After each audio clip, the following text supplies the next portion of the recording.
Je voulais aujourd'hui vous expliquer un petit peu en quoi consiste ma formation de yoga prénatal. C'est une formation certifiée par la Fédération francophone de yoga et la Fédération internationale de yoga de 40 heures. Alors j'ai réussi, il y a beaucoup quand même de matériel, mais j'ai réussi à tout regrouper sur 3 jours en présentiel, à 22 heures, un vendredi, samedi, dimanche. Et vous avez une quinzaine d'heures en ligne à faire au préalable sur différents aspects théoriques. Et quand nous nous voyons pendant 3 jours, nous nous consacrons uniquement à l'aspect pratique. Donc oui, la grossesse, la femme enceinte, les postures bien évidemment, et aussi tout ce qui prépare vraiment bien le travail, tout ce qui prépare et ce qui facilite l'accouchement en fait. Alors très rapidement, je voulais aussi vous expliquer un peu plus en détail les modules que vous allez retrouver. En fait, on a un manuel principal, là, à peu près de 300 pages ou 280, là, je suis en train de finaliser tout ça. Et sur ces 10 modules, en fait, on va commencer par, évidemment, les avantages du yoga prénatal, avec toutes les postures, toutes les activités qui vont être sécuritaires et celles qui seront moins recommandées, voire dangereuses. Ensuite, le deuxième module traitera des étapes prénatales et du développement fœtal. Donc, de semaine en semaine, de jour en jour, on verra vraiment dans le détail toutes les étapes du développement du bébé, du fœtus. Ces 2 modules-là sont déjà, justement, théoriques, là, sont déjà en ligne et idéalement à faire là, avant la fin de semaine de formation.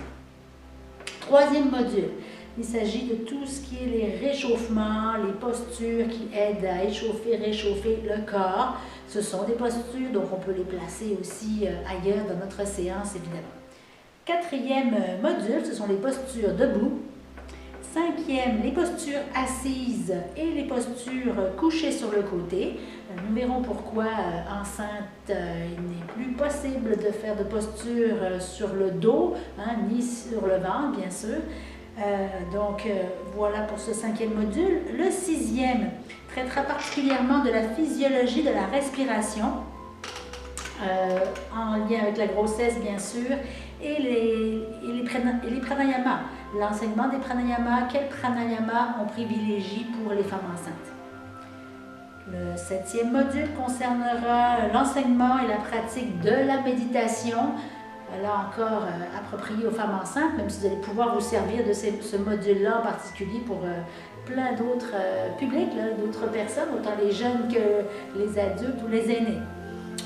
Le 8e module, très intéressant lui aussi, qui pourrait s'appliquer aussi aux jeunes ou aux aînés, le yoga sur chaise pour les femmes enceintes.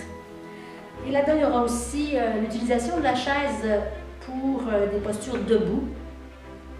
Le 9e module approfondira tous les accessoires, y compris les murs par exemple, les accessoires qu'on utilise en yoga prénatal. Et je termine donc avec le 10e module qui est le yoga prénatal avec partenaire. Donc que ce soit le conjoint, l'accompagnante, la sage-femme, nous verrons beaucoup d'éléments qui vont favoriser, là encore, l'accouchement. Alors on a des annexes, bien sûr, on a d'autres petits documents d'annexes, par exemple la physiologie de l'accouchement, sont déjà aussi sur la plateforme en ligne. Et les salutations au soleil, prénatales, hein, qu'est-ce qu'on peut faire et voir et adapter, la fameuse salutation au soleil. Et un autre petit manuel de 48 pages parce que j'avais tellement aussi de matériel moi-même depuis 2007 que j'enseigne le yoga prénatal. Donc j'ai bâti beaucoup de séances, beaucoup de documents que je souhaitais aussi vous offrir pour cette formation. Alors voilà, j'espère que cela vous aura bien éclairé et j'ai bien hâte de vous accueillir, soit bientôt là, au mois d'octobre, soit lors d'une prochaine cohorte. À très bientôt, merci beaucoup. Namasté.